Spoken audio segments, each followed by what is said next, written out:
ओम स्वामिनारायणः साक्षादक्षरपुरुषोत्तमः सर्वेभ्यः परमां शान्तिम् आनन्दं सुखमर्पयेत्। वसुदेवसुतं देवं कंसचाणूरमर्दनं देवकी परमानन्दं कृष्णं वन्दे जगद्गुरुम्।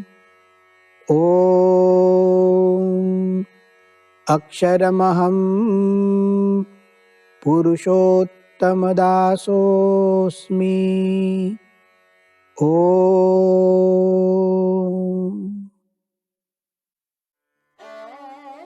शंखनाद का वर्णन चल रहा है। पांचजन्यम ऋषिकेशः देवदत्तम धनंजयः पौंड्रम दध्मौ महाशंखम भीमकर्मा रुकोदरः।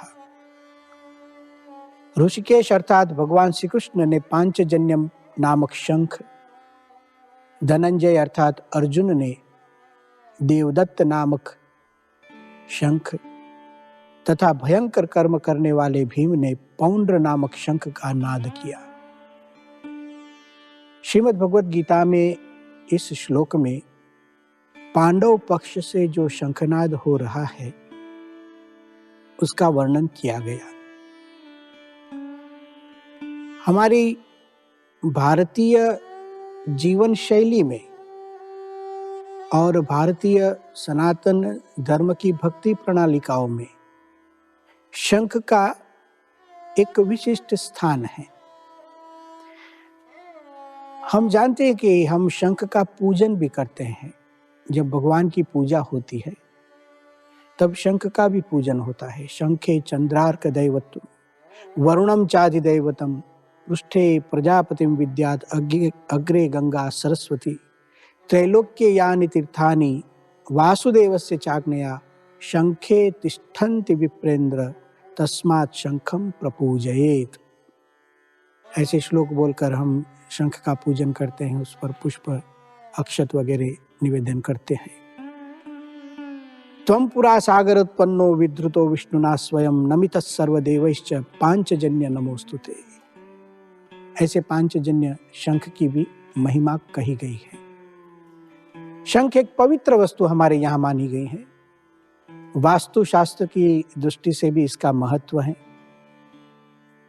चतुर्भुज भगवान जो उनके चार भुज है, शंख चक्र गदा पद्म, उसमें भी एक शंख का स्थान है। शंख का जो आकार है उस आकार को लेकर उसके अलग अलग प्रकार भी बनते हैं, जैसे दक्षिणावर्ती शंख, वामावर्ती शंख, मध्यावर्ती शंख। दक्षिणावर्ती शंख का बहुत महत्व है। इस तरह हमारे यहाँ एक शंख को पूजना, शंख का नाद करना, इसकी एक विशिष्ट प्रणाली है। शंखनाद कहते हैं। वो सामान्य ध्वनि नहीं है, वो केवल सामान्य आवाज नहीं, नाद है।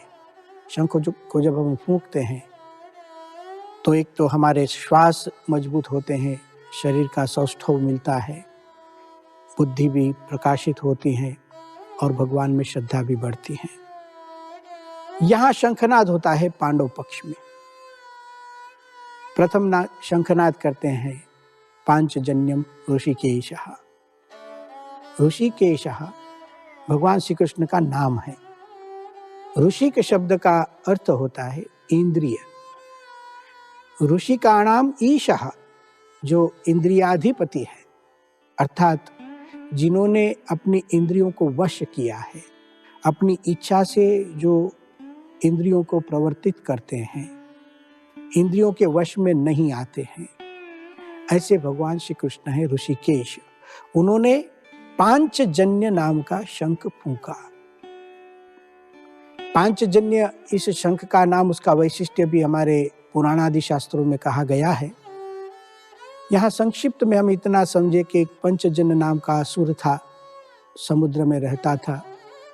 भगवान श्री कृष्ण ने उसका उद्धार किया और उसमें से जो शंख बना उसका नाम पांचजन्य नाम का शंख है। प्रथम शंखनाद भगवान श्री कृष्ण करते हैं पांचजन्यम ऋषिकेशः देवदत्तम धनंजयः। देवदत्त नाम का शंख, धनंजय अर्जुन का नाम है। अर्जुन ने देवदत्त नाम का शंख फूंका। उसके बाद भीम ने शंख फूंका है तीसरे क्रमांक पर, पौंड्रम दद्मो महाशंखम भीम कर्मा वृकोदरा। चतुर्थ स्थान पर युधिष्ठिर जी शंख फूंकते हैं। श्रीमद् भगवद गीता में लिखा, उसका भी नाम दिया है अनंत विजयम राजा कुंती पुत्रो युधिष्ठिर। उसके बाद सहदेव और नकुल भी शंख फूंकते हैं, उनके भी नाम लिखे हैं, नकुलः सहदेवश्च सुघोष मणिपुष्पकौ। सुघोष और मणिपुष्पक नाम के शंख नकुल और सहदेव फूंकते हैं। उसके बाद भी जिन लोगों ने शंखनाद किया उसका वर्णन और उनके नाम यहाँ दिए हैं। काश्यश्च परमेश्वासः शिखंडी च महारथः धृष्टद्युम्नो विराटश्च सात्यकिश्चापराजितः द्रुपदो द्रौपदेयाश्च सर्वशः पृथ्वीपते सौभद्रश्च महाबाहुः शंखान दद्मुः पृथक पृथक। इन सब ने आपने नाम सुने। कुंती पुत्र राजा युधिष्ठिर ने अनंत विजय, नकुल ने सुघोष तथा सहदेव ने मणिपुष्पक नामक शंख बजाया। तदुपरांत उत्तम धनुर्धारी काशीराज, महारथी शिखंडी, धृष्टद्युम्न, राजा विराट, अजेय सात्यकी, राजा द्रुपद, द्रौपदी के 5 पुत्र तथा सुभद्रा के महाबाहु पुत्र अभिमन्यु ने भिन्न भिन्न दिशाओं से अपने अपने शंख बजाए।